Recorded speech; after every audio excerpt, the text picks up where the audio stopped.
Top. Top. Alors, le matin, je fais avec les hommes le Pelé Yoetz. Et je voulais voir avec vous. Parce que c'est vraiment, vraiment beau ce qu'il dit sur Pelé Yoetz. Vous connaissez ce livre, Pelé Yoetz? Non? C'est le Rav Papo qui a écrit ce livre-là, il y a quelques centaines d'années. Et il va selon les hôtes de la Torah. Par exemple, Aleph, il va parler de Ahava, Ardout, Emouna, d'accord? Bet, il va parler de Bina, de Banim, d'accord? Ainsi de suite. Et il commence son livre par Aleph, donc la autre Aleph, et il parle de Ahava l'Akadosh Baruch Hu, l'amour d'Hachem. Alors vous savez déjà que l'amour d'Hachem, Ahavat Hachem, il va le dire ici, fait partie des 613 mitzvot. C'est-à-dire que d'aimer Hachem, ça fait partie des 613 mitzvot, c'est une mitzvah d'Eoraïta. C'est une mitzvah de la Torah. C'est pas simplement un conseil, bien, mieux, non. Le'ov et Hachem, vous allez bien? Le'ov et Hachem, c'est une mitzvah d'Eoraïta de la Torah. D'où je sais que c'est une mitzvah de la Torah d'aimer Hachem. D'où je sais que aimer Hachem, c'est une mitzvah de la Torah. Non. Non. Ça, tu aimerais ton prochain comme toi-même. D'où on sait? Dans le Kriyat Shema? Kriyat Shema? Qu'est-ce qu'on est dans le Shema Israël? Ve'ahavta et Hashem Elokecha bechol levavcha uvchol nafshecha uvchol meodecha. Tu le fais le Kriyat Shema? Ah ben alors tu le dis tout le temps. Ve'ahavta, c'est écrit où le Kriyat Shema? Dans la Torah. Ve'ahavta et Hashem Elokecha, tu aimeras Hashem bechol levavecha, de tous tes cœurs. C'est qui de tous tes cœurs? Bechol levavecha. Levavecha, tes cœurs. Comment on dit ton cœur en hébreu? Libecha.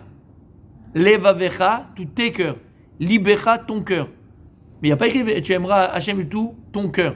Il y a écrit Ve'ahavta et Hachem Elokecha bechol levavecha, de tous tes cœurs. Je savais pas que j'avais deux cœurs. Un cœur de pierre, un cœur de chair. C'est quoi de tous tes cœurs? Vous savez cette différence en conjugaison en hébreu, non? Libecha, levavecha. Libecha, c'est ton cœur, levavecha, c'est tes cœurs. Et qu'est-ce qu'on dit dans le Kriyat Shema? Ve'ahavta et Hachem Elokecha bechol levavecha, de tous tes cœurs. Alors ça veut dire qu'on doit aimer Dieu de tous nos cœurs. Ça veut dire quoi? Qui tous ensemble? Non, on parle de toi. C'est une mitzvah qui est propre à toi. Ve'ahavta et Hachem bechol levavecha, de tous tes cœurs à toi. Nous? Bechol levavecha, tes cœurs. Oui. On a un docteur ici. Combien il y a de cœurs, monsieur le docteur? Madame la docteur. Non, mais combien il y a de cœurs? Ah ben on a un cœur, après on dit tes cœurs. Je sais pas. Tu m'énerves maintenant, ça suffit, lâche-moi. Non mais, elle est spontanée, elle a raison. Elle a raison. Ça y est quoi, qu'est-ce que tu veux? Ouais. Le ventricule gauche et le ventricule droit. C'est joli. Donc tu dois aimer Akadosh avec ton ventricule droit, gauche, quel rapport? C'est des ventricules. Oh, écoutez bien. C'est tous les organes en fait. Ah, là c'est pas ça, c'est les cœurs. Ah, écoutez bien, écoutez bien. Il dit le Balatania. Vous savez qui c'est le Balatania? Dans le Tanya, c'est le père de la Chassidut Chabad. D'accord? Le rabbi de l'Adi. Et il explique là-bas, hein, pourquoi il écrit des fois les Vavecha, avec deux cœurs, tes cœurs, donc deux. Il dit en vérité parce que Akadosh Baruch Hu, il a mis en nous un Yetzer Tov et un Yetzer Hara. Yetzer Hara, c'est ce qui nous pousse vers le mal, Yetzer Tov, c'est ce qui nous pousse vers le bien, de façon vulgaire. Ok. Et il dit que le Yetzer Hara est assis à la porte gauche du cœur. Le Yetzer Tov, il est assis à la porte droite du cœur. Donc, Bechol Levavecha, c'est pas référence à deux cœurs que l'on a, non. on parle de deux entités, entre guillemets, qui sont dans notre cœur, qui sont Yetzer Tov, Yetzer Hara. Et des fois, ton cœur, il te dit de faire le bien, et des fois, ton cœur, il te dit de faire le mal. Ça, on dit tes cœurs. Tes cœurs, c'est que des fois, tu utilises le cœur pour faire du bien, et des fois, le cœur pour faire le mal. On parle du Yetzer Tov, Yetzer Hara. Quand on te vient dans la Torah, on te dit Ve'ahavta et Hashem Elokecha bechol levavecha.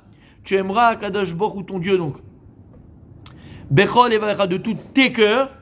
Maintenant, tu as compris, ça veut dire quoi?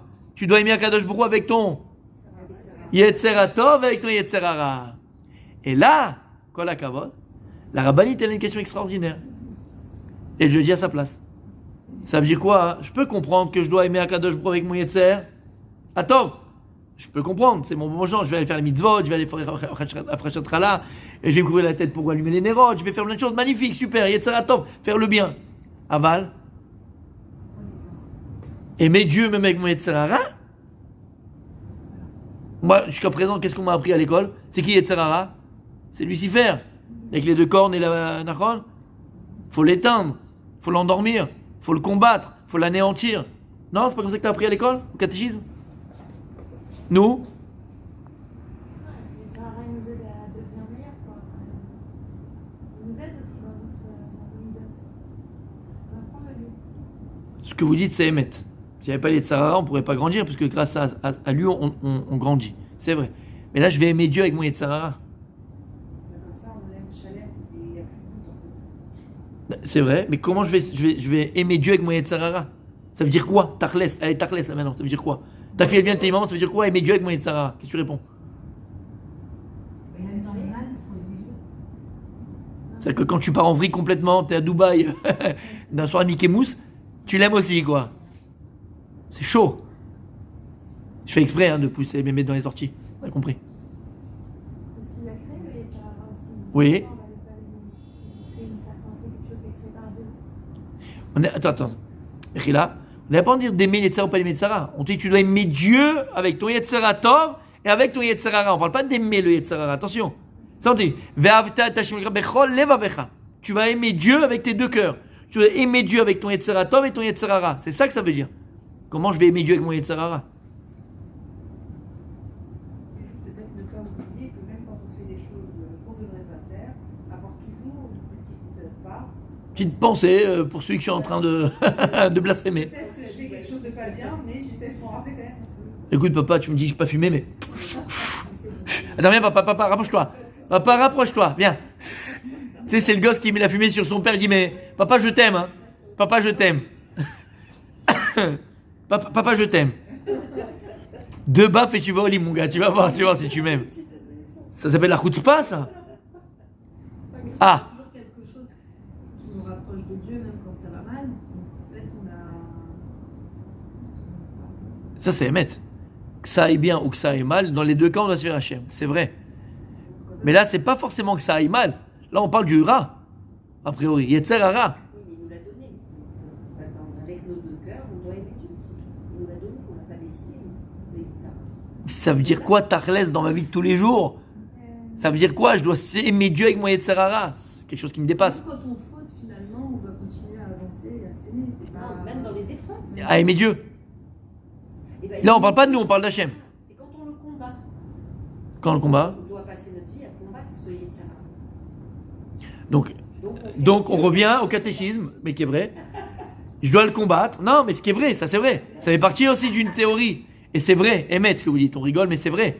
Faut le combattre, Yetzirah, ce que j'ai dit. Faut le combattre, faut le surmonter, faut le dépasser, faut le... En aimant Dieu. Mais ça va pas ensemble. Si c'est pas avec les Yetzirah que je le fais, parce que vous voyez au contraire. Je dois faire taire mon Yetzirah pour arriver à... Là non, avec mon Yetzirah. C'est quelque chose qui me dépasse, moi, je comprends rien. Et si on arrive à aimer Dieu, même avec les épreuves de notre vie, Alors toi, tu vois, Yetzirah, épreuve. Non, viens, on parle Yetzirah. Tu vois ce que épreuve, c'est pas Yetzirah forcément. Épreuve, c'est l'épreuve. C'est pas Yetzirah, c'est peut-être Yetzirah Tov, même l'épreuve. Dafka. c'est quoi? C'est une passion, un mauvais penchant quand on parle de ça. Mets tout dans ta tête voilà, Dora. Yetzirah.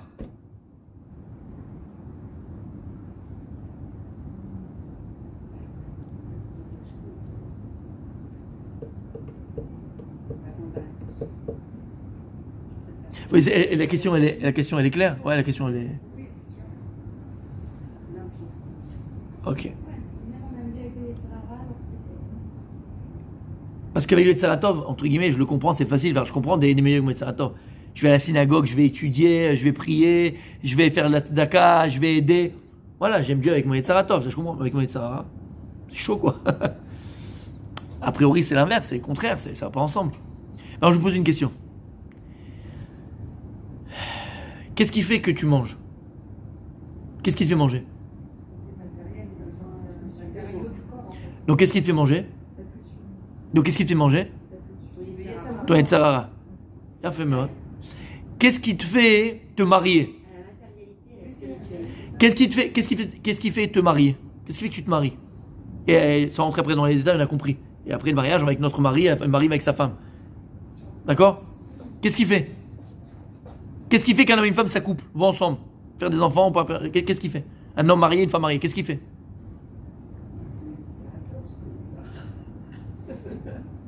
Mais c'est une pulsion matérielle. quelque part. Donc qui c'est qui te fait aller avec ton mari? Ton Yetzirara.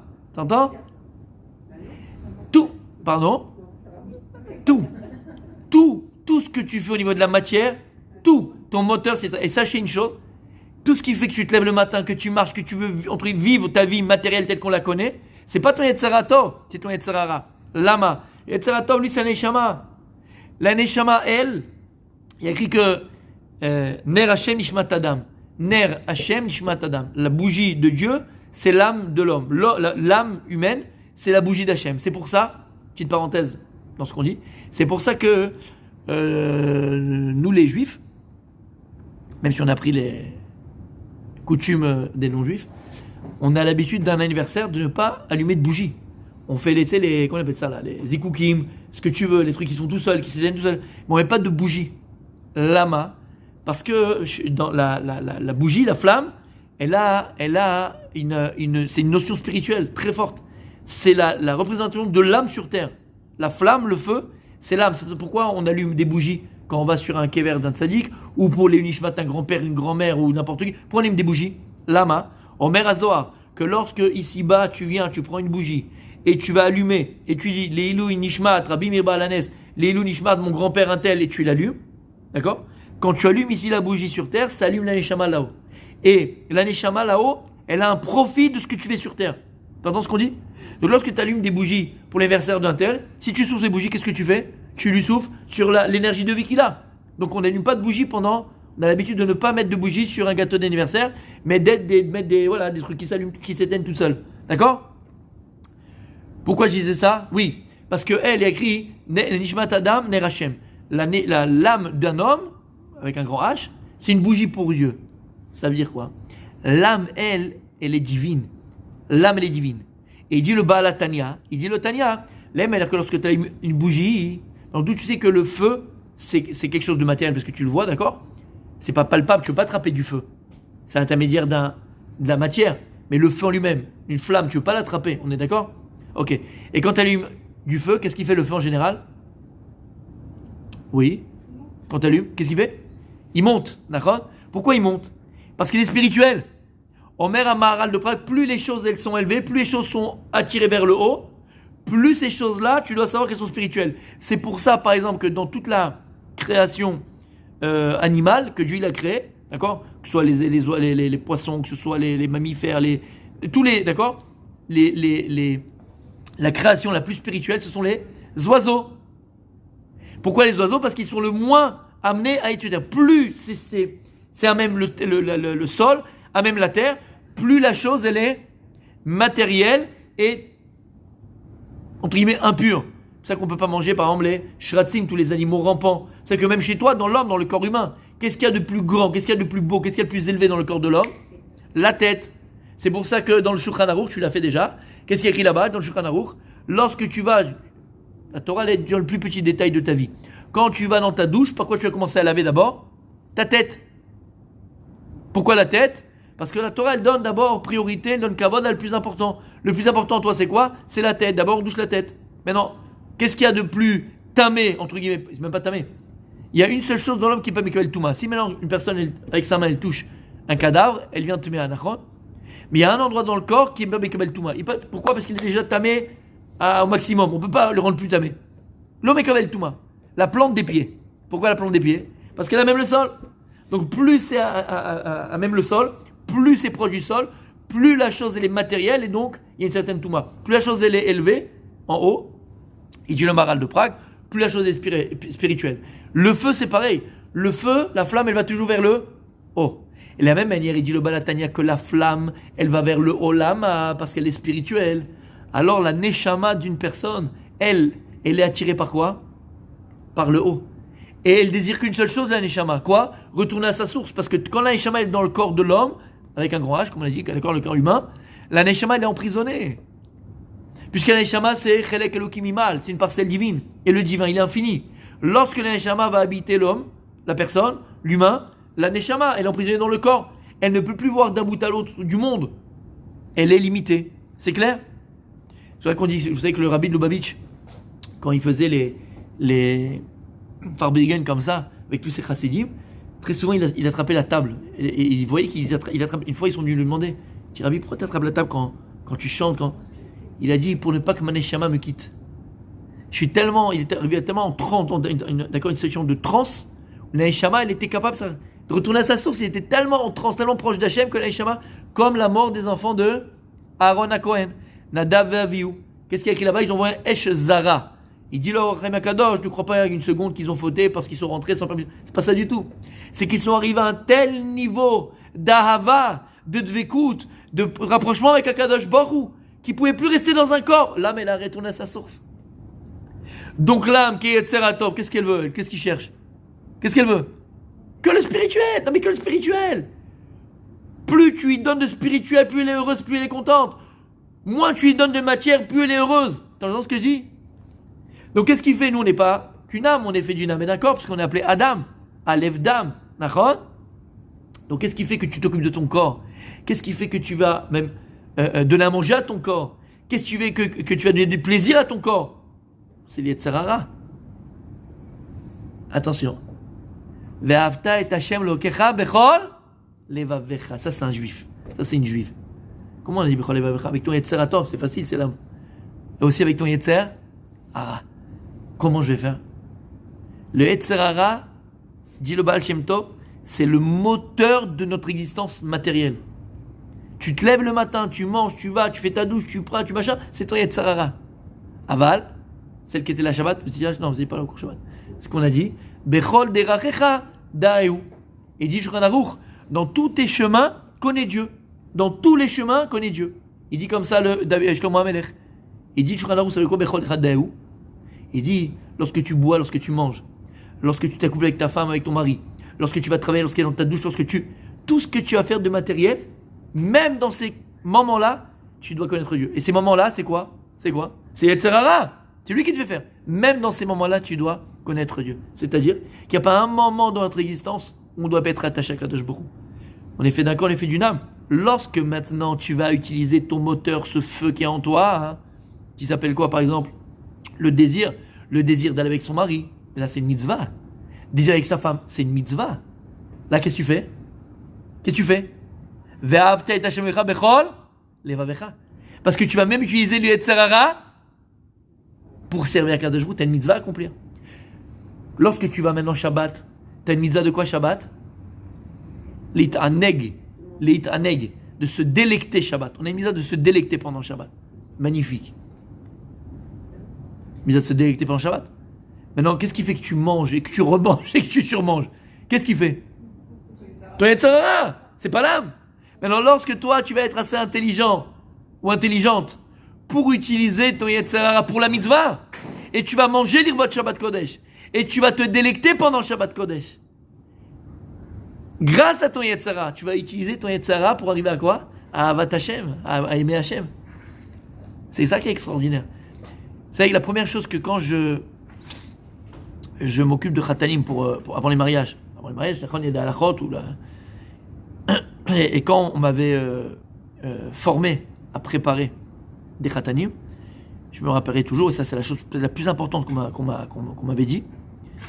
Le rabbin qui m'avait formé, il m'a dit la première chose, c'est le premier cours qu'il m'avait dit, il m'a dit la première chose que tu devras dire à un Khatan, quand il s'assoit, la première chose, d'après vous c'est quoi? La première chose. Il m'a dit, la première chose que tu dis à un khatan.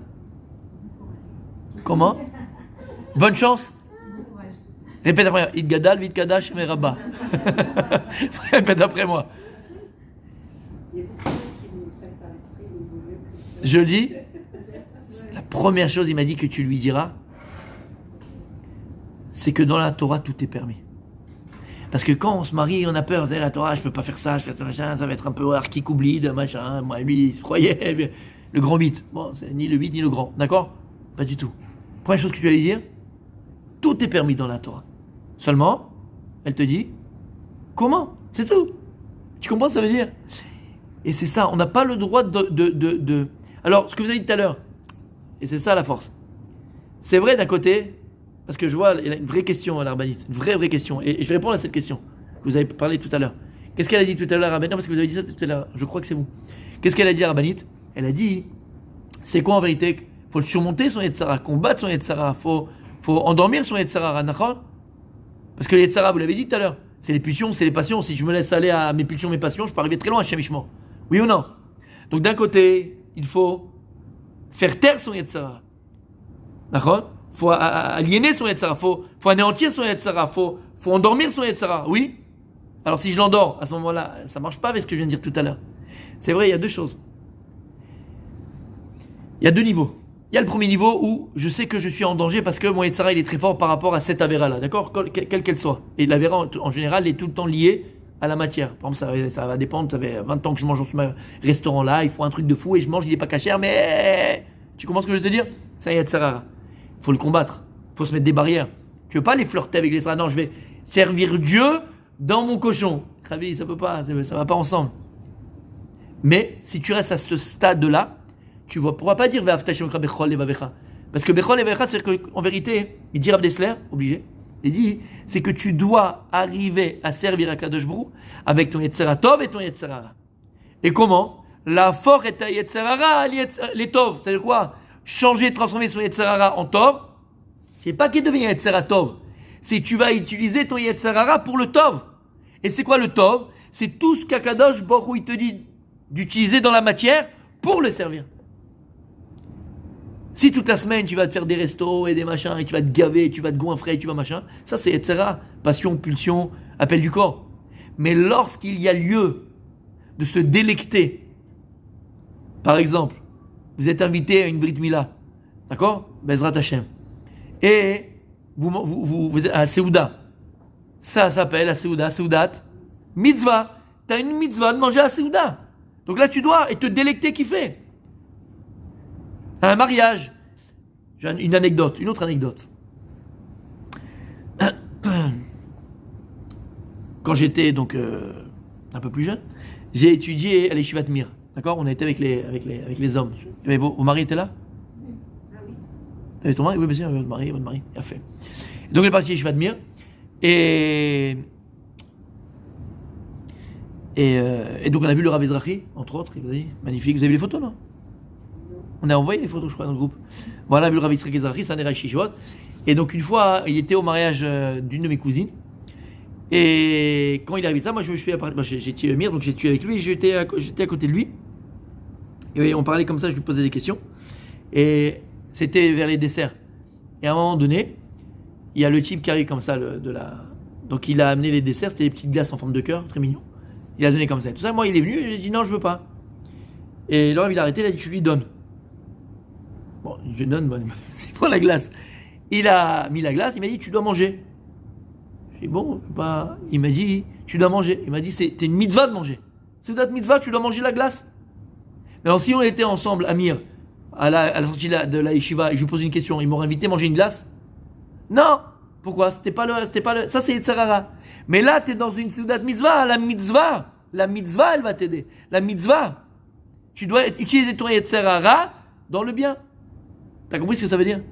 Et ça, c'est quelque chose de magnifique à comprendre. Ben, ça nous change complètement. Et je dis, c'est pour ça qu'il m'avait dit, le Rav qui m'avait enseigné, il m'avait dit, la première chose, tu dis un khatan, tout est permis. Simplement, on va t'apprendre comment. C'est tout. Tu dois servir à Kadosh Baruch avec ton Yetzerara. C'est-à-dire, encore une fois, lorsque tu vas utiliser tout ce que lui t'a donné pour le servir. Et d'ailleurs, c'est la notion même du Shabbat. On a parlé du Shabbat, d'accord? Pourquoi j'ai parlé du Shabbat? Shabbat Kodesh. La notion du Shabbat, la représentation du Shabbat, c'est la menorah. Vous voyez la menorah qu'elle a? Ici, il y a une menorah. Vous la voyez? La menorah représente le Shabbat. La menorah qu'on a allumée au Beth Amikdash, sa notion, sa représentation, c'est le Shabbat. Pourquoi c'est le Shabbat? On a 7 branches. On a la branche du milieu, 3 à droite, 3 à gauche. Oui? Regardez bien, c'est bien dessiné ici. Les 3 branches à droite, lorsque le Kohen les allumait, les flammes étaient tournées vers la branche du milieu. Lama. Pourquoi?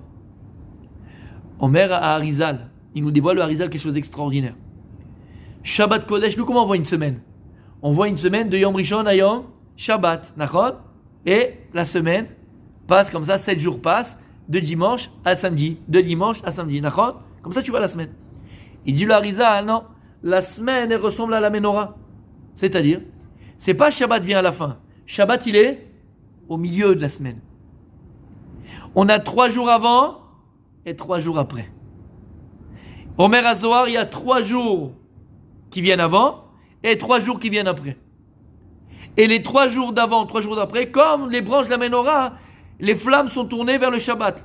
Les 3 jours d'avant sont tournés vers le Shabbat. Les 3 jours d'après sont tournés vers le Shabbat. Pourquoi? Comment? En quoi? Vous savez que Shabbat Kodesh, on reçoit une Neshama Yetera. Shabbat, on reçoit une Neshama en plus. Vous saviez? Quand est-ce qu'on la reçoit niveau plus en potentiel, mais en réel? Au moment où on va dire Shabbat, non Arvit, Barichou. Nous les hommes dans la Tfila. Mais en vérité, on va se préparer à recevoir la Neshama. Maintenant, la Neshama, c'est quoi? C'est l'âme. Mais vous vous rappelez ce qu'on avait dit? L'âme, c'est quoi? L'âme, c'est quoi? C'est l'énergie divine que Dieu va nous octroyer pour exister, pour vivre. Maintenant, la Neshama, c'est le 3e niveau d'énergie divine que Dieu va nous octroyer. Mais avant cela, on a 2 premières. Qu'est-ce qu'on a? Nefesh, Ruach et Neshama. D'accord? D'abord, on a le Nefesh. C'est quoi le Nefesh? C'est le plus petit niveau d'énergie divine que Dieu va octroyer à l'homme, à la femme, à l'humain, pour vivre. Mais qu'est-ce qui représente le Nefesh? Le corps. Qu'est-ce qui me permet de bouger le doigt, de cligner de l'œil, de tourner la tête, de marcher, de me lever, de m'asseoir, de parler? C'est quoi? Enfin, pas de parler, Pechila. D'accord? C'est quoi? C'est le Nefesh. Le Nefesh, c'est le plus petit degré, niveau d'énergie divine que je vais nous octroyer. Les Avdil, même les animaux, ils ont le Nefesh. Nefesh, Behemi. On appelle ça l'âme animale. D'accord? Donc si l'homme reste au niveau de son Nefesh, à quoi il ressemble? À un taureau ou à une vache. La vache, elle broute, elle mange, elle fait voilà ce qu'elle a à faire, corporellement parlant. C'est clair? Ensuite, on a un niveau beaucoup plus élevé, qui s'appelle Ruach. C'est quoi Ruach? Le dibour. D'ailleurs, Ruach, c'est quoi? C'est le vent. Qu'est-ce qui permet de parler? La vibration de l'air. Donc c'est l'air. Ruach. Ruach, c'est le dibour. Et d'ailleurs, de dibour, c'est ce qui nous différencie de toutes des animaux, de toutes les créations. L'homme, il a le dibour. L'homme, il parle. D'accord? Ça vient du Ruach. C'est un niveau d'énergie divine plus élevé que le Nefesh. Et ensuite, on a quoi? Ensuite, on a Neshama. Et Neshama, c'est quoi? Chelek Elokim Imal. C'est une parcelle divine. Et la Neshama, elle est Keneged. Donc, on a dit Nefesh, c'est le corps. Ruach, c'est le dibour, c'est la parole. Neshama, c'est la marshama, la pensée. Pourquoi? Pourquoi?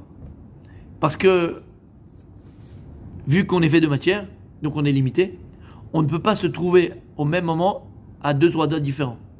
C'est impossible. Tu ne peux pas être à 2 endroits différents au même moment. Pourquoi? Parce que ton corps te limite. Ça, c'est le Nefesh. Par contre, par la pensée, tu peux être où tu veux, quand tu veux, avec qui tu veux d'ailleurs. D'accord?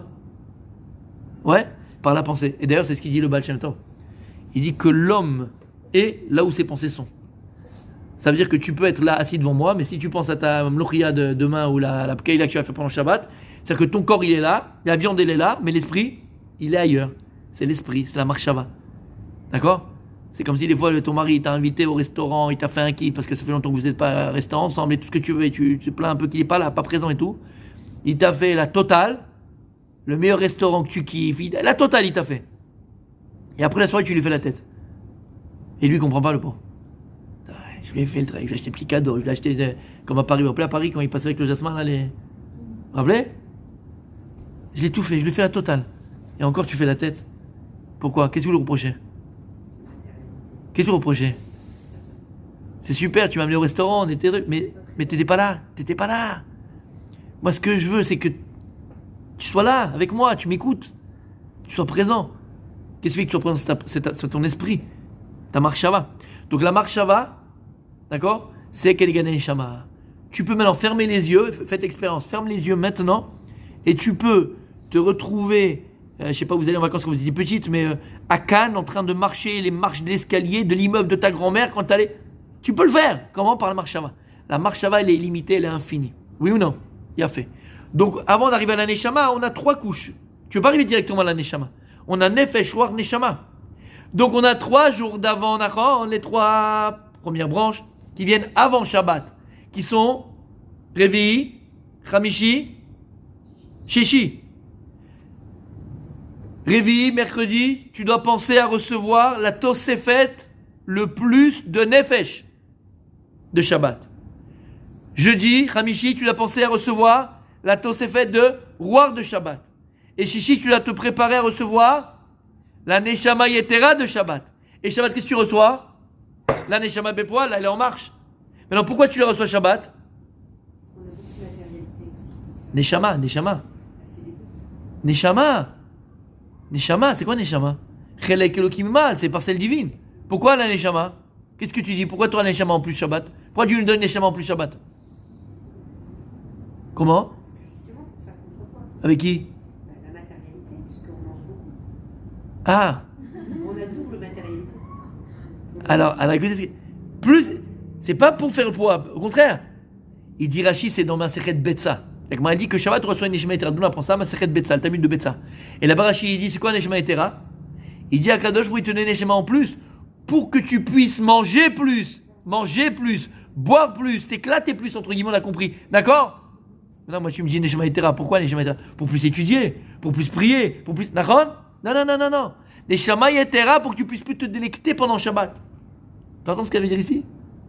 C'est que le but de la Neshama Yetera, c'est pour que tu puisses encore plus accomplir la mitzvah avec ton Yetzer Hara. Mais faire la mitzvah avec ton Yetzer Hara. Après, on a les 3 jours qui sortent de Shabbat. Dimanche, lundi, mardi, Rishon, Sheni, Shlishi. Rishon, qu'est-ce qu'on fait? Vaut mieux déjà, faut mieux digérer. On rend la Neshama Yetera. Après, lundi, on rend le Ruach Yetera. Et mardi, qu'est-ce qu'on rend?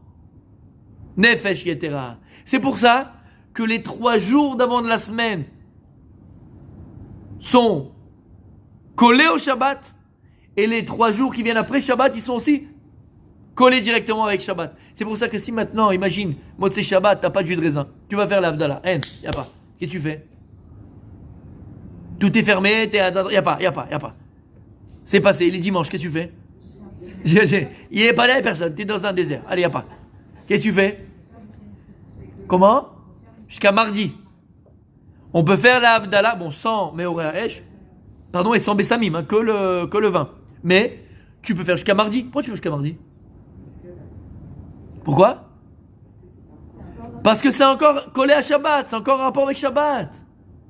Donc il ne faut plus regarder la semaine quand nous regardons la semaine dimanche à samedi. Non. Shabbat, il est au milieu. Shabbat, c'est la source de tout. On a les 3 jours avant et les 3 jours après. Shabbat, il est au milieu, 7e jour, 3 et 3. 3 et 3, ça fait combien? C'est 6 jours la semaine. Magnifique, on sait compter, c'est beau. Maintenant, écoutez bien. La Gemara dans Masechet Hagiga, elle vient dire quelque chose d'extraordinaire. La Gemara dans Masechet Hagiga, elle vient dire Akadosh Baruch Hu, il a créé l'homme. Avec un grand H. Akadosh Baruch Hu, il a créé l'homme.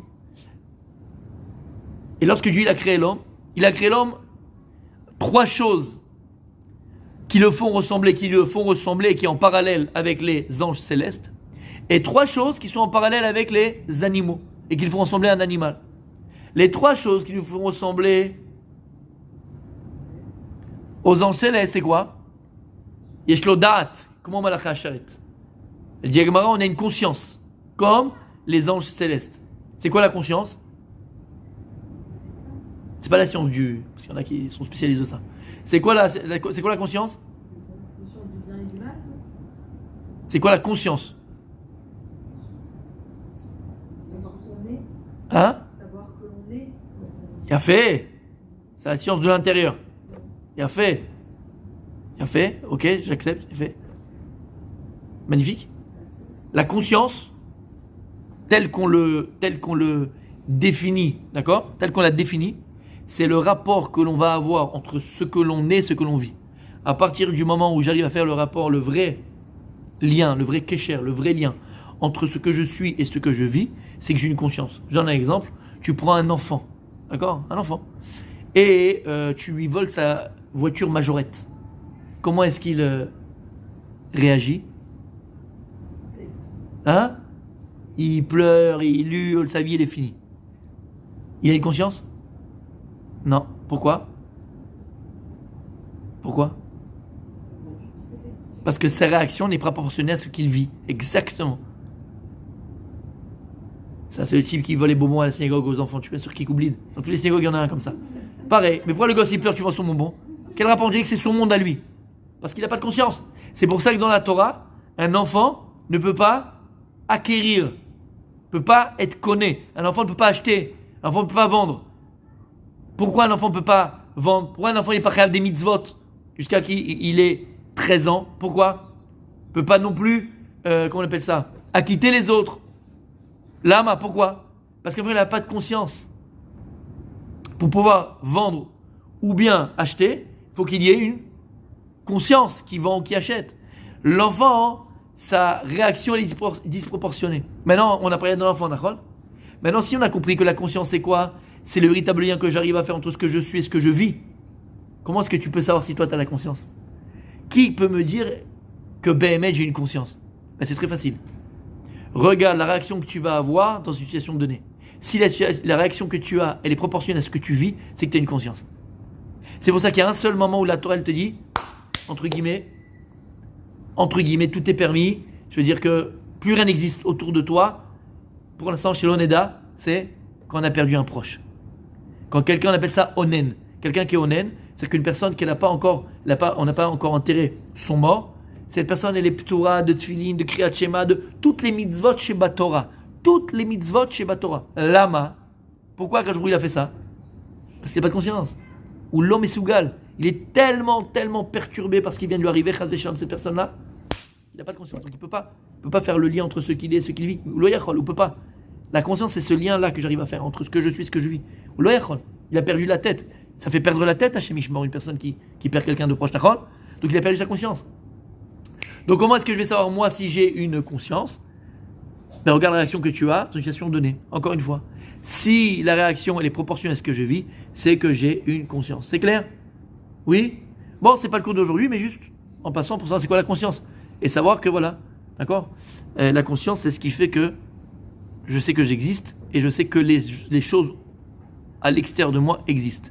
Et que je vais arriver à faire le véritable lien entre ce que je suis, Béhémet, et les choses autour de moi. Et c'est important d'avoir une conscience. Il y a des gens, j'aime bien ce sujet, donc je fais un petit continu, mais d'accord, il y a des gens qui sont mariés, mais ils n'ont pas conscience qu'ils sont mariés. Tu vois? Bah oui, le mec il rentre à 10h avec les copains, il va le machin, il voyage tout le temps, il n'est pas là, ou vice versa. Hein.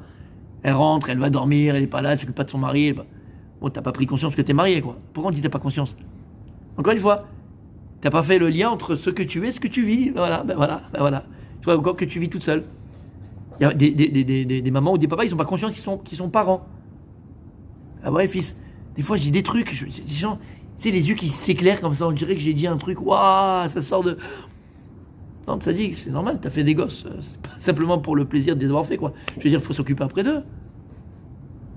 Tu vois ce que je veux dire? Donc t'as pas conscience que t'es papa, t'as pas conscience que t'es maman. Et c'est vrai dans tous les domaines de la vie. Bon, j'avance parce que c'est pas le sujet, mais on a compris. Donc une chose qui nous fait ressembler aux anges célestes, qui c'est quoi? On a conscience. Les malachim Asheret, ils ont conscience. Deuxième, on parle Belashon HaKodesh, on parle en hébreu comme les anges célestes. Et troisièmement, c'est quoi le troisième? Qu'est-ce que j'ai dit? On a une conscience. Oh oui, et on est debout. comme les anges célestes. On est debout, comme Askoufa. D'ailleurs, c'est pour ça que pendant la Hamida, qu'est-ce que tu fais? Tu relis les pieds, la main, comme les anges. Les anges, ils ont un seul pied, et donc ils sont comme ça, debout devant Kadosh Baruch Hu, et ils chantent Dieu. Donc on a une conscience comme les anges célestes. On parle en hébreu comme les anges célestes, sur Kodesh, et on est comme Askoufa, on se tient debout comme les anges célestes. Et il y a 3 choses qui nous font ressembler aux animaux, qui sont, on boit et on mange comme les animaux, on se reproduit comme les animaux, et on fait sortir des saletés du corps comme les animaux. Maintenant, la question est simple, pourquoi je vous ai créé comme ça? 3 choses comme ceci, 3 choses comme cela. Alors à quoi ça ressemble ce qu'on vient de dire? Les 3 premiers, conscience, 3 premiers, conscience, Yeshana Kodesh, c'est quoi le dernier que j'ai dit? Debout, d'accord? Ça c'est très neshama, d'accord? Spirituel, en céleste. Et par contre, boire et manger, se reproduire, il a fait se reproduire, ça sortir d'accord, des saletés de son corps. Ça c'est quoi? C'est Yetzerara, d'accord? Yetzer Tov, Yetzerara, spirituel, matériel, oui ou non? Il a fait mode. Pourquoi tu nous as créé comme ça? Ma matara, c'est quoi la matara de tout ça? C'est quoi le but de tout ça? Écoutez bien, hein. Écoutez bien, c'est magnifique.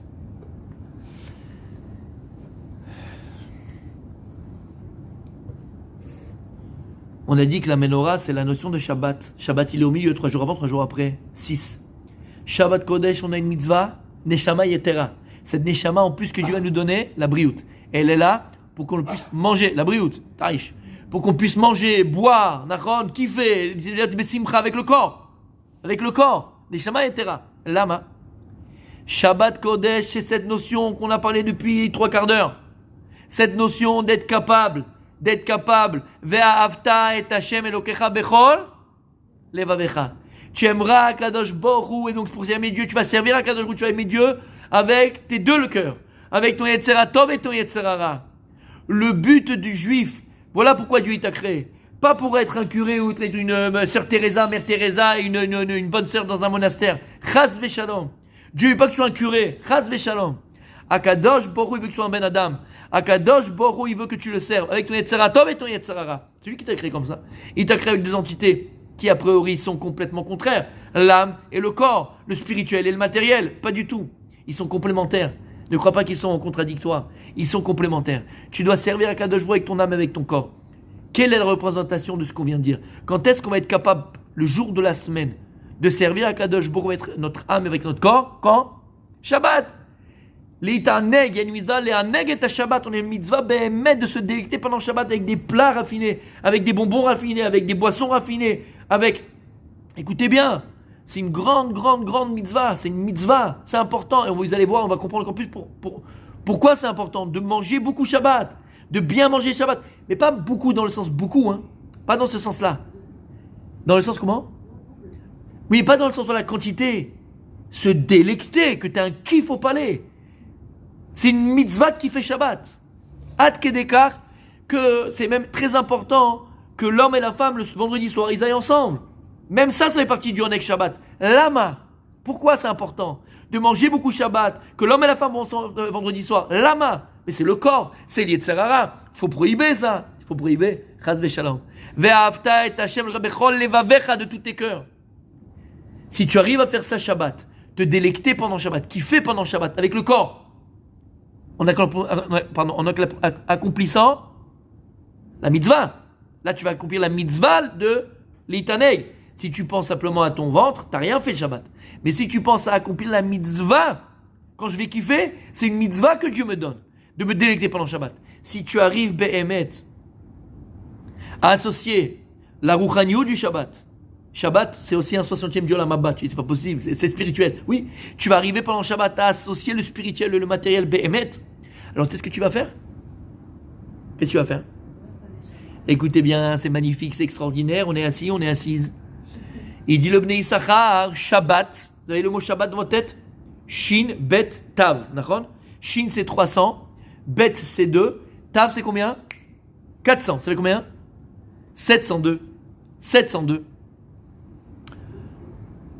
702. Vous avez 702 dans la tête, Shabbat. Omer Abnei Issachar. Kol mi tout celui, chez Shomer Shabbat Karaoui, tout celui qui garde Shabbat comme il se doit, tout celui qui garde Shabbat comme il se doit, alors le Shabbat va l'imprégner de Hirat Shamayim. Le Shabbat va l'imprégner de crainte du ciel. Comme ça il dit.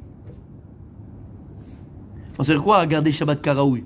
Faire attention, pas allumer, pas faire, pas truquer, pas déchirer, pas trier, pas... C'est quoi Shabbat Karaoui? Celui qui garde Shabbat Karaoui, la ségoula du Shabbat, c'est que ça va amener sur la personne Hirat Shamayim. La crainte du ciel. Quel rapport?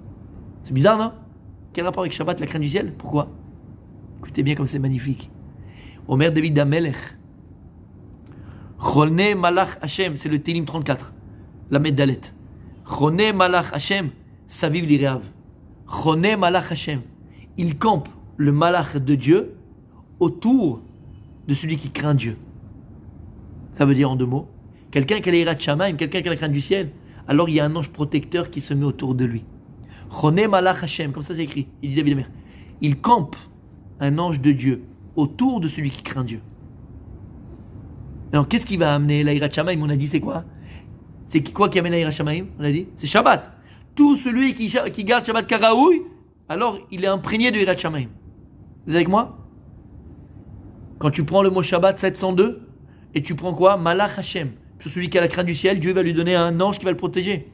Malach Hashem. Malach Hashem. Le mot Malach Hashem. Ok? Malach c'est 91. Hashem c'est 26. Yud Kevavke c'est 26. Ça fait 117. Si tu fais 117 fois 6, c'est quoi fois 6? Pourquoi fois 6? Pourquoi fois 6?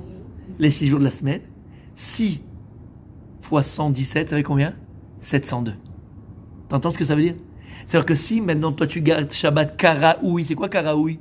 Si maintenant toi tu gardes Shabbat et tu sais que Shabbat c'est quoi? T'as une mitzvah de quoi? De quoi? De te délecter pendant Shabbat.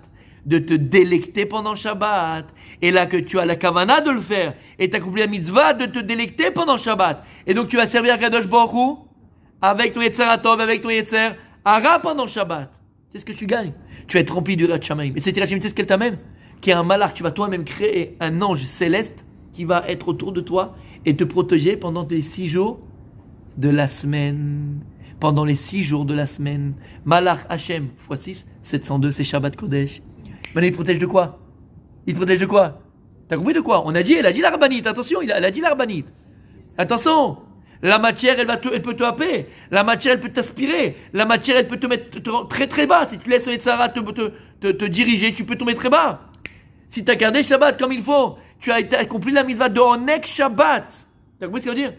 Alors là, tu seras protégé toute la semaine de pouvoir utiliser la matière sans jamais tomber. Et même pendant la semaine, tu pourras accomplir quoi? C'est extraordinaire ce qu'on va dire maintenant. C'est pour ça que quand tu viens le jour de Kippour, qu'est-ce que tu dis le jour de Kippour? On fait le vidouille, on fait le grand vidouille. Et qu'est-ce qu'on dit dans le grand vidouille de Rabbi Yehuda? Qu'est-ce qu'on dit là-bas? C'est ce qu'il dit? C'est fou. On le fait tous, hein, à la synagogue, le jour de Kippour. Vous vous rappelez pas? Non? Dans le Moussaf. Ça vous dit quelque chose? Moussaf? Kippour? Je rigole. D'accord? Et là-bas, regarde dans le vidouille. Vidouille, c'est les supplications? Oui. Il dit comme ça. Il dit pardon à Kadosh Baruch Hu. Pardon sur quoi? Alma sheitarta veisarti. Alma sheisarta veitarti. Par quoi il commence? Pardon Hachem, je fais khatati pachati sur quoi? Pardon Hachem, sur ce que tu as permis, je l'ai interdit. Et ce que tu as interdit, je l'ai permis. Qu'est-ce que j'aurais dit moi? Pardon à Kadosh Baruch Hu, ce que tu as interdit, je l'ai permis. C'est ce qu'on fait. J'ai pas le droit d'embrasser une femme, mais là, j'ai pas pu. Je dis bonjour. Bon, hein.